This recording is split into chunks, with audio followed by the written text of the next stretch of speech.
Hi everyone, I'm Michelle from Vitality Reconnected. Each week I share tips and information with you to help you reconnect with your inner vitality. This week's topic is the nutritional bullshit that we believe.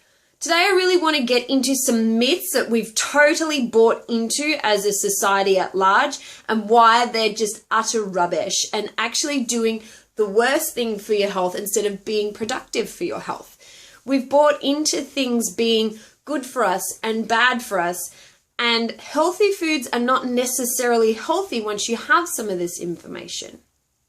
So let's start off with one of my favorite myths, that fat will make you fat.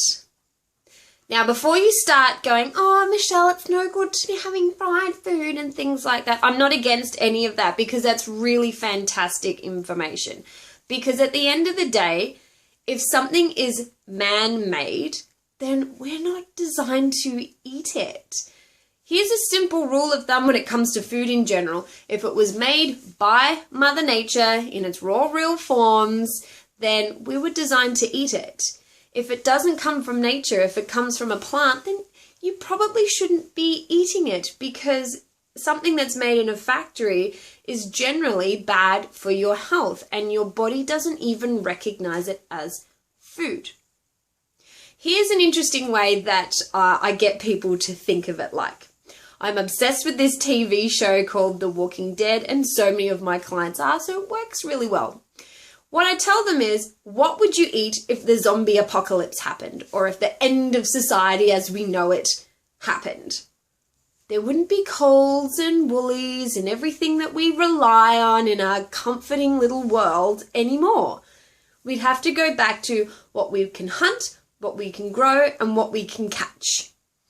So there's a little rule of thumb for you. If the world as we know it was to collapse, what would you survive off of? The foods that Mother Nature has provided us with. And that brings me right back to the fat debate. Fat by its very nature is something that we are designed to eat in our good quality organic meats and fish and dairy and nuts and avocado. In so many of its natural forms, fat is important in our diet. Nowadays, there's so many health foods out there that are low fat or less fat or no fat that are filled with all of these sugar additives or other bunches of crap to make it taste good, where there's no nutritional value and your body doesn't even know what the hell it is.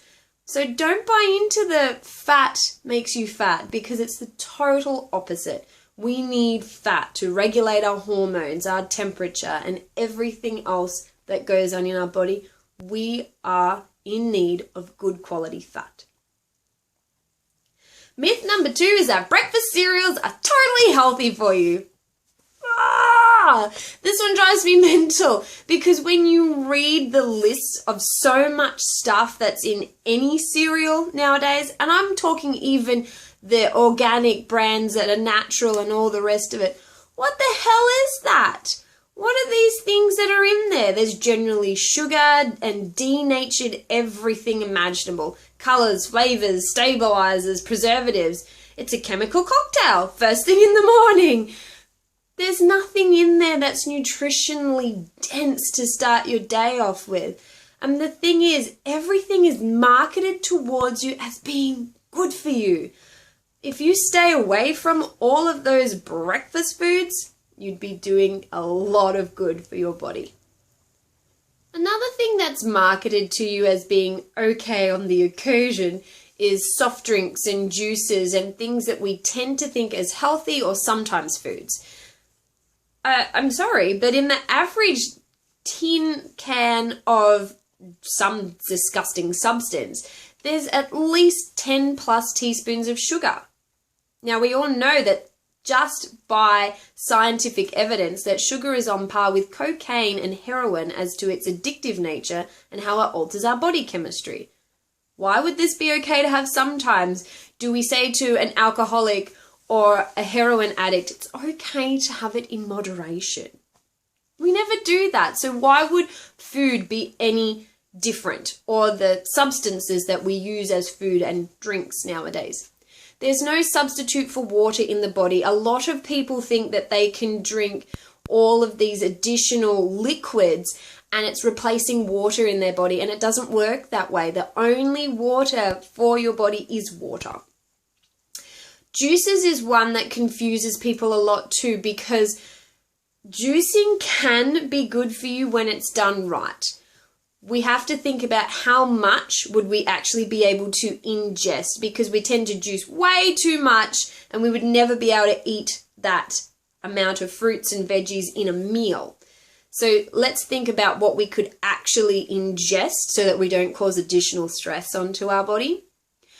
And juicing is something that we should be able to do at home, because every minute after it's been juiced, it starts losing its nutritional value and becomes more and more just sugar water. By the time you buy a juice that's in a bottle, it's basically just as bad as having a tin of Coke. So look, seriously, don't get caught up in the whole idea that juices and your sodas are good for you sometimes, because it's really not the case. I really want to hear from you, and what are the areas of your nutritional health are you the most confused or conflicted with? What is something that you've been told is healthy for you and you're not sure nowadays because you hear so many conflicting arguments? Comment them in, because I want to reply to you. If you like what you see, make sure that you hit subscribe. I put new videos up every Monday.